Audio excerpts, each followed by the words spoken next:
Polisi menetapkan 2 tersangka dalam kasus penipuan dan penggelapan wedding organizer Ayu Puspita. Polisi menyebut uang hasil penipuan tersebut digunakan untuk membayar cicilan rumah dan liburan ke luar negeri.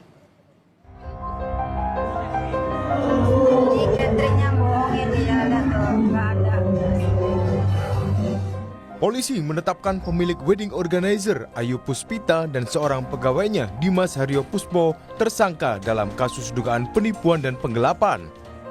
Total kerugian yang dialami korban tak main-main, mencapai 11,5 miliar rupiah. Tak hanya merugikan calon pengantin, ternyata tersangka juga tidak membayar uang ke sejumlah vendor. Polisi yang membuka posko layanan pengaduan menerima sebanyak 207 aduan. Dari hasil pemeriksaan, uang hasil penipuan dan penggelapan digunakan untuk membayar cicilan rumah hingga jalan-jalan ke luar negeri. Motifnya adalah motif ekonomi. Kenapa demikian? Karena dari keuntungan yang diperoleh atas perbuatan yang dilakukan oleh para tersangka ini digunakan untuk kepentingan pribadi, baik itu untuk membayar cicilan rumah, kemudian untuk kegiatan jalan-jalan ke luar negeri, dan untuk kepentingan-kepentingan pribadi yang lainnya.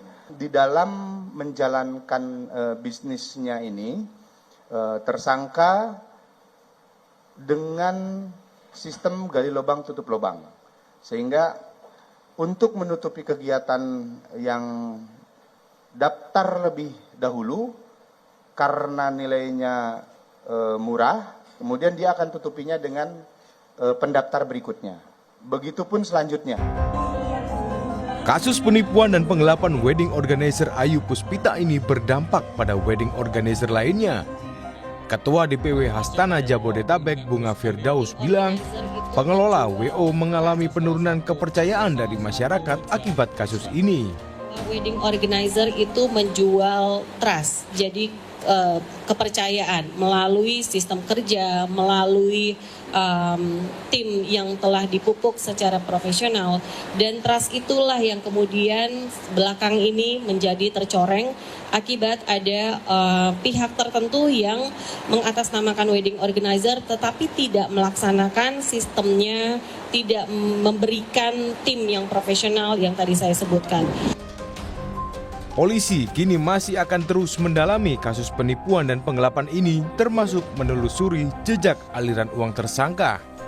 Tim Liputan, Kompas TV.